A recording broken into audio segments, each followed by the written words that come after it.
할렐루야. 네, 이 새벽에 나오신 여러분들 환영하고 축복합니다. 네, 주일날 우리 교우들 뵙지만 또 이렇게 새벽에 또 뵐 수 있는 분들도 뵙게 돼서 반갑습니다. 한 19일 동안 20일 마저 되죠. 짧은 것 같은데 꽤나 길더라고요. 그래서 빨리 돌아와서 여러분 얼굴을 뵈야 되는데 생각했는데 오늘 여러분을 또 뵙게 돼서 너무 감사하게 생각합니다. 한 가지 달라지는 것은 아무래도 새벽 기도가 좀 너무 시간이 늦은 것 같아서 저희들이 이번에 여행하면서 기도하면서 이렇게 마음에 결심을 했습니다. 5월 27일 다음 주 월요일부터는 월요일부터 토요일까지 시간을 그냥 5시 반으로 한 30분을 땡겼습니다. 여러분 또 좀 주무시다가 또 30분 일찍 나오면 또 피곤할지 모르겠어요. 그래도 이제 여름이 되니까 뭐 해가 빨리 떠가지고 너무 그래서 5시 반으로 또 제가 또 어디 공부하러 가는데 조금 그 시간이 또 땡겨져서 조금 또 조정이 불가피해서 5시 반으로 이제 그렇게 해서 월요일 토요일까지 시간은 계속 5시 반입니다. 주일만 빼고 여러분 그렇게 이해하시고 또 양해해 주시면 되겠습니다. 또 혹시 몰라서 내일 일찍 오시면 또 기도하시면 되는 거죠. 뭐 그렇죠? 아무 문제가 없으니까 네 그렇게 하시고 또 여러분 함께 계속해서 기도할 수 있길 바랍니다. 우리 좌우의 분들과 한번 인사하시죠. 새벽에 나오셔서 반갑습니다. 새벽에 나오셔서 반갑습니다. 네, 감사합니다. 자, 우리는 창세기 44장을 통해서 아마 이 42장, 45장까지 이제 요셉과 그 형제들과의 만남의 절정의 얘기가 오늘 본문에 속합니다. 근데 어찌 보면 야곱, 이스라엘의 가정은 다 깨어진 가정이에요. 형제들은 12아들이지만 그들이 다 서로 반목하고 질시하고 동생을 미워하고 죽이려고 하고 웅덩이에 던지고 부모에게 거짓말하고 뭐 이 가정이 정말 우리가 볼 때는 이 파괴된 가정, 이런 가정이 있을 수 없어요. 근데 참 가끔 신문 기사나 드라마에 보면 이런 가정이 나오더라고. 어떻게 이렇게 콩가루 같은 집안이 있을 수 있을까? 근데 이 가정이 회복되어지는 과정이 여기 소개된단 말이에요. 그래서 여기 이 가정이 새로운 이스라엘의 공동체로 이제 거듭나기 위해서는 두 가지가 필요했어요. 하나는 사랑이고 하나는 희생입니다. 요셉은 형들에게 복수하지 않습니다. 형들을 20년 만에 만나서 내가 국무총리인지도 모르지 골탕이나 실컷 먹이다가 죽여버려야지, 복수해야지, 이런 생각 가치를 갖지 않습니다. 요셉은 한 번도 형들을 원망했다는 얘기가 성경에 없습니다. 어찌 보면 요셉은 참 사랑의 사람이에요. 왜? 그 마음속에 성령님이 함께 하시고 그 마음속에 예수님이 임재해 계셨기 때문입니다. 그래서 요셉이 형제들을 대하는 이런 모습을 보면은 우리는 예수님의 사랑이 생각나는 거예요. 그래서 요셉도 은 20냥에 형들에게 이렇게 팔려서 노예로 끌려가고, 예수님은 은 30냥에 유다에 의해서 또 이렇게 팔려지는 이런 것을 보면은 요셉은 예수님의 하나의 예표고 또 좋은 모델이다. 그래서 오늘 요셉을 통해서 볼 수 있는 사랑은 예수님이 우리를 향한 그 사랑을 보여주고 있는 것이다 하는 겁니다. 형제들을 용납하고 용서하고 받아들이는 요셉의 사랑은 우리를 있는 그대로 받아주시는 예수님의 사랑을 보여주고 있다 하는 것입니다. 예수님은 어떤 사랑을 우리가 보여줍니까? 예수님의 사랑은 대상을 가리지 않습니다. 이쁜 사람은 내가 더 사랑해야 되지. 아이 저건 좀 못났구나. 아이고 말도 안 듣고 저건 좀 멀리. 예수님의 사랑은 그렇지 않다는 거예요. 그가 누구냐를 따지지 않습니다. 예수님의 사랑은 무조건적인 사랑이다. 이쁜 사람만 위해서, 말 잘 듣는 사람을 위해서 십자가에 죽으신 게 아닙니다. 그가 어떤 사람이든 예수님은 모든 사람을 위해서 십자가에서 자신의 사랑을 보여주셨습니다. 예수님의 사랑은 상대의 반응과 상관없습니다. 우리는 대개 우리의 사랑이라는 건 그래요. 내가 너한테 이만큼 했으면 너도 나한테 뭐 해주는 게 있어야지. 그게 주고받고 뭔가 있어야 되는 거야. 그래서 부부간에도 늘 그럽니다. 난 당신을 위해서 돈 벌어오고 이렇게 일하고 했었는데 당신은 나를 위해 한 게 뭐 있냐는 거예요. 이래가지고 가족이 서로 깨어지고 서로 이혼하는 거 많이 볼 수 있지 않습니까? 그런데 예수님의 사랑은 상대의 반응과 상관없어요. 때로 우리가 예수님을 미워하고 예수님을 욕하고 예수님을 거부해도 예수님은 여전히 우리를 사랑한다는 거예요. 상대의 반응에 상관없어요. 우리의 사랑은 조건부적인 사랑이에요. 너가 나한테 하나 주면 나도 너한테 하나 주고, 너가 나한테 2개 주면 나도 너한테 2개 주고, 내가 손해보는 짓은 안 해. 이게 이기적인 사랑이에요. 근데 예수님의 사랑은 그러지. 너가 나를 미워하고 너가 나를 팔아버려도 나는 너를 여전히 사랑한다. 베드로야, 너가 나를 3번 모른다고 부인해도 나는 너를 사랑해. 예수님은 그 3번이나 부인하고 저주까지 한 베드로를 그 바닷가까지 찾아가서 다시 그에게 사명을 맡기시고 너가 내 양을 치라, 내 양떼를 돌보라고 그에게 사명을 부어주지 않습니까? 예수님의 사랑은 세월 가도 상관없어요. 우리는 처음에 막 좋아서 마음이 뜨거울 때는 당신을 위해서 내 생명도 바치겠다고, 나중에 생명은커녕 손수건도 안 줘. 그게 인간의 사랑. 왜? 인간의 사랑은 변질된다는 거예요. 근데 사랑은 변하지 않아요. 어떤 분이 사랑이 변할 수 있나요? 사랑은 안 변해요. 그럼 누가 변한 거예요? 사람이 변했어. 사람이 처음 결혼할 때 그 사람이 아니라니까. 우리 아내하고도 37년 살아보니까 예전에 나를 좋아하고 따르던 그 사람이 아니에요. 정말 지금은 더 달라진 것 같아. 뭐 따지고 뭐 그래요. 예전엔 좀 죄송한 얘기지만 제가 이렇게 군대에서 제대하고 이제 결혼을 하고 제대해서 신학교 3학년 4학년 다녔는데, 그때는 뭐 어렵게 살았죠. 그 학교 앞에서 수유리 학교 앞에서 신발 가게 하면서 학교 다니고 그랬는데, 그때는 제가 고기를 먹다가 아이고 너무 질겨 그러면 나 줘, 내가 먹을게 그랬다고. 지금 상상한 그런 일 하다가 내가 따귀를 맞죠. 어떻게 그럴 수 있겠어요? 그런데 아내도 살다 보니까 변한 것 같아. 그래도 저를 사랑하려고 애쓰는 모습이 가련하고 이쁘기도 합니다만은, 여러분 부부간에 사람이 변질된 거예요. 사랑은 안 변해요. 그런데 예수님의 사랑은 세월이 흘러도 변하지 않습니다. 어제나 오늘이나 변함없이 우리를 사랑하시는 거예요. 그게 예수님이 우리를 향한 사랑이다. 그래서 우리는 예수님의 사랑만 생각하면 너무 좋은 거예요.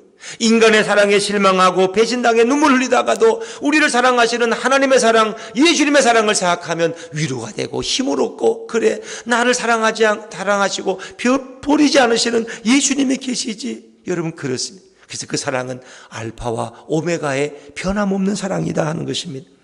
자, 그런가 하면 이 가정이 회복되는 또 하나의 희생이 필요한 거예요. 희생이 요셉은 은잔을 통해서 형제들을 시험하지 않습니까? 그래서 형제들이 이제 베냐민을 데리고 오니까 그 감옥에 갇혀있던 시므온도 풀어주고 자기 집에 초청해서 큰 잔치를 베풉니다. 마음껏 마시고 먹이게 합니다. 잠을 자고 그리고 내일 떠나가게 합니다. 형제들은 기분 좋았어요. 시므온도 잡혀있다가 이제 다시 되찾았고 베냐민은 다시 데리고 아버지께 가게 되면 얼마나 좋아요. 근데 요셉의 청지기가 달려와서 멈추라. 어찌 너희가 은혜를 이렇게 배신으로 갚을 수 있느냐. 우리 주인의 은잔이 없어졌다는 거예요. 그러니까 형제들이 무슨 얘기냐, 우리가 그런 은혜를 입었는데 어떻게 우리가 도둑질을 하겠느냐 하면서 큰 소리 치지만 결국 베냐민의 자루에서 은잔이 나오잖아요. 이제 꼼짝없이 잡혔어요. 어떻게 발뺌을 할 수가 없어요. 이건 다 요셉의 계략이죠. 결국 형제들은 요셉 이 베냐민만 끌려가는 것이 아니라 다 그들이 따라와서 우리가 당신의 종이 되겠습니다. 은잔이 발견된 이 베냐민도 그렇고 우리 모두가 당신의 종이 되게, 우리가 정말 참담해서 할 말이 없습니다. 하나님이 우리의 죄를 발견하셨습니다. 하나님이 우리의 죄를 찾으셨습니다.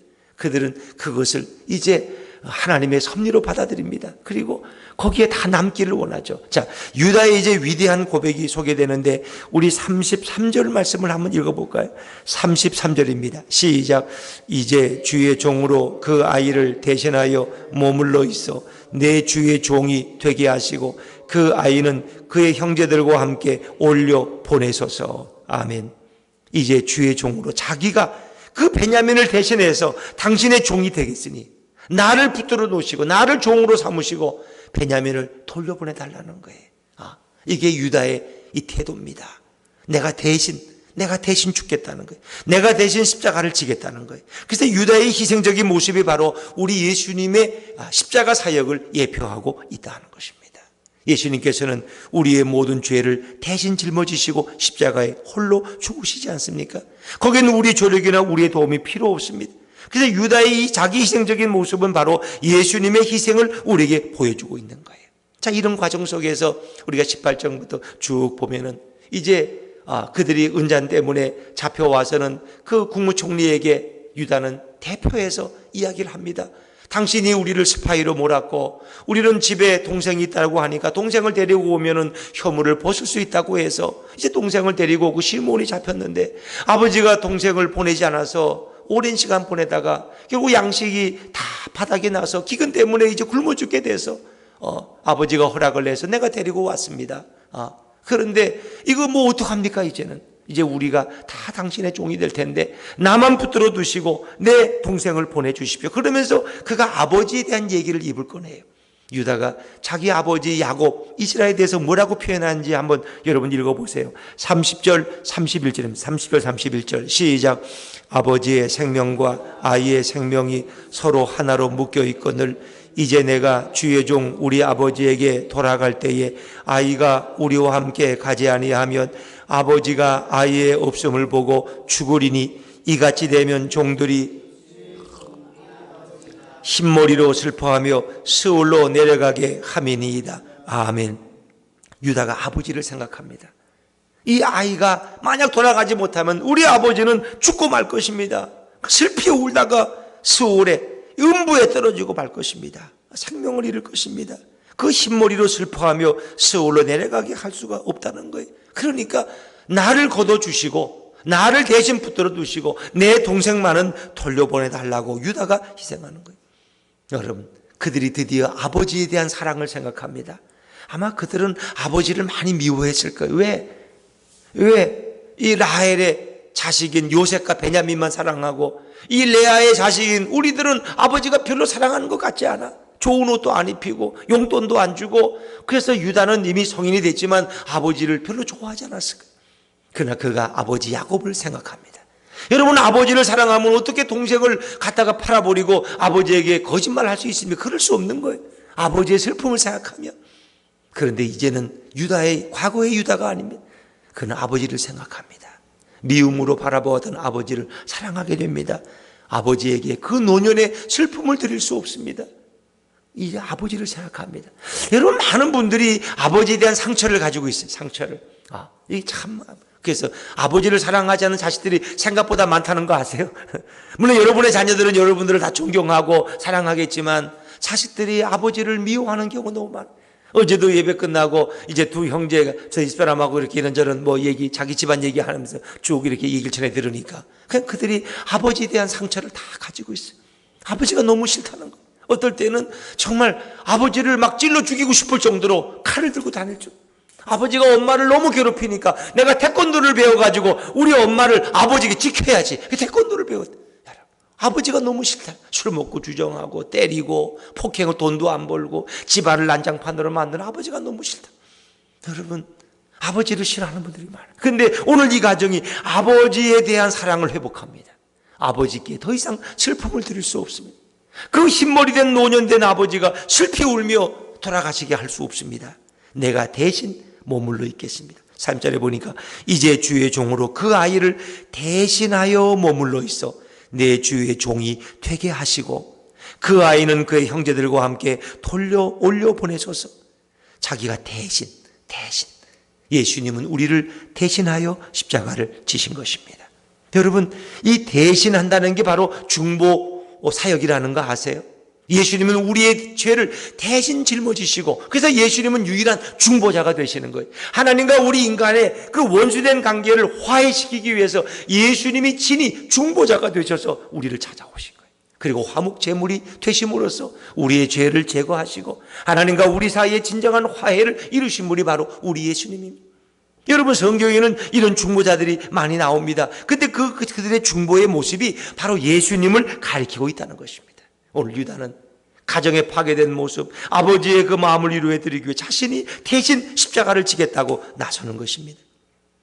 요한복음 12장 24절에 보니까 하늘의 밀이 땅에 떨어져 죽으면 많은 열매를 맺고 죽지 아니하면 한 알 그대로 있다는 거예요. 하늘의 밀알이 땅에 떨어져 희생해야 되는 거예요. 내가 희생하겠습니다. 이게 제일 아쉬운 거 아닙니까? 우리가 오늘 이 나라의 정치를 보거나 교회에서나 가정에서나 희생하겠다는 사람이 없어요. 내가 희생하겠습니다. 내가 죽겠습니다. 내가 죽고 우리 가정을 살리겠습니다. 그러면 회복 안 될 가정이 없어요. 내가 죽고 우리 교회를 살리겠습니다. 그러면 다 회복돼요. 그런데 희생하려고 하잖아요. 목사는 내가 왜 희생해? 내가 이 교회 개척해가지고 내 30년 동안 고생했는데 내가 왜 희생해? 장로님은 나도 이만큼 할 그만큼 했는데 내가 왜 나가냐고. 다 자기 희생할 사람은 없어요. 당신의 죄 때문이고 당신의 잘못이고 그러니까 교회가 나눠지고 서로 쌈박질하는 이런 슬픈 모습을 보는 거 아닙니까? 정치도 마찬가지죠. 예수님의 중보기도, 그는 십자가에 달려서 뭐라고 기도하십니까? 아버지여, 저들의 죄를 용서해 주옵소서. 저들은 자기들이 하고 있는 짓이 무슨 일인지 모릅니다. 이게 중보적인 기도고 중보자인 예수님의 태도입니다. 스데반도 그래, 자기를 돌로 쳐 죽이는 자들을 위해서 아버지여, 저들의 죄를 용서해 주옵소서. 죽어가면서도 그들의 죄의 용서를 위해서 하나님 앞에 기도했어요. 모세는 이 뭡니까? 금송아지 사건을 통해서 하나님이 그 백성을 진노해서 치시려고 그럴 때 제 이름을 생명책에서 빼주시고 저들을 살려달라고 그렇게 하나님 앞에 나가서 중보기도 하지 않습니까? 사도 바울도 마찬가지입니다. 정말 제가 죽어서 제 민족이 구원받게 해달라고 그렇게 기도합니다. 이것이 바로 예수님이 우리에게 보여준 희생적인 사랑의 모습입니다. 오늘 우리에게 가장 부족한 게 이겁니다. 형제들 간에도 이런 희생의 모습이 없어요. 내가 왜 더 부담하냐고. 나는 1년 모셨으니까 이제는 당신이, 형이 아버지 또 1년 모시라고 서로 이렇게 따지는 거예요. 형편에 따라서 하는 게 아니에요. 그래서 이것은 다 우리가 자기 희생의 모습이 없기 때문에 정말 가정이 깨어지고 아파하고 또 나라가 이렇게 어려움을 당하는 모습을 우리는 보게 됩니다. 오늘도 흔들리는 교회, 깨어진 가정, 이 모든 것이 회복되는 조건은 뭡니까? 무조건적인 사랑과 절대적인 자기 희생이다 하는 것입니다. 자기 희생이라는 건 뭐예요? 예수님을 모시면 우린 사랑할 수 있고 희생할 수 있는 줄로 믿습니다. 결국 희생이라는 건 사랑에서 나온 거예요. 사랑하는 마음이 없이는 희생할 수 없는 거예요. 내가 저 사람 대신 죽겠으면 어떻게 죽어요? 그 사람을 사랑하기 때문에 내가 대신 죽겠다는 거예요. 우리 가정을 사랑하기 때문에 이 가정을 살리기 위해서 내가 대신 저 중동에 가서 돈 벌겠다. 저는 그런 사람 많이 봤어요. 제가 전에 섬기던 교회에서도 저희 아버지가 사업하다 빚을 많이 지니까 그 아들이 장래가 정말 창창한데 자기가 중동에 기숙사로 갔어요. 그 뜨거운 사막에 가서 몇 년 동안 고생해서 집비 다 갚고 그리고 결혼하더라고. 정말 그래서 자기 다닐 학교도 못 다니고 말해. 그 고생하면서 가족을 살리는 것, 그 가정을 사랑하기 때문이다. 진정한 희생은 사랑으로부터 나오는 것입니다. 근데 그 사랑이 뭐냐? 그 사랑의 주인이 누구예요? 바로 예수님. 누구를 사랑한다면 여러분이 예수님의 마음을 가지고 예수님을 모시고 예수님을 주인 삼으면 우린 예수님 같은 사랑을 배워갈 수 있는 거예요. 그래서 많은 사람이 오해하는데 고린도전서 13장을 우리가 사랑장이라고 그러죠. 사랑장. 그 사랑장에 보면은 이런 사랑에 대한 얘기 나오죠. 내가 방언과 천사의 말을 할지라도 사랑이 없으면 소리나는 구리와 울리는 꽹과리와 같고 예언하는 모든 능력이 있어 산을 옮길 만한 믿음이 있어도 사랑이 없으면 아무것도 아니다. 내가 내 몸을 불사르는 희생이 있어도 사랑이 없으면 아무것도 아니다. 그 사랑이라는 말이 뭔지 아세요? 그 사랑이라는 말 대신에 예수님을 넣어보세요. 예수님을. 내가 방언과 천사의 말을 할지라도 내 안에 예수님이 없으면 그건 소리나는 구리와 울리는 꽹과리에 불과한 거예요. 예언하는 모든 능력이 있어 모든 비밀을 알아도 내 안에 예수님이 없으면 다 거짓된 거고 자기 자랑이고 자기 과시에 불과한 거예요. 산을 옮길 만한 믿음이 있어도 내 안에 예수님이 안 계시면 그거 다 헛된 쇼에 불과한 거예요. 오늘날 우리의 공동체 속에서 이런 쇼가 얼마나 많습니다. 모든 걸 다 바치겠다고 하지만 그 안에 정작 예수님이 없어.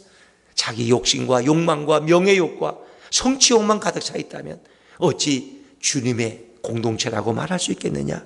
그렇습니다. 예수님은 사랑이십니다. 하나님이 사랑이신 것처럼 사랑이신 예수님을 우리 안에 모시고 우리 가정을 보듬고 우리 가정을 살리고 우리 교회를 회복시켜 나가는 하나님의 사람들이 다 되시기를 주의 이름으로 축원합니다. 기도하겠습니다.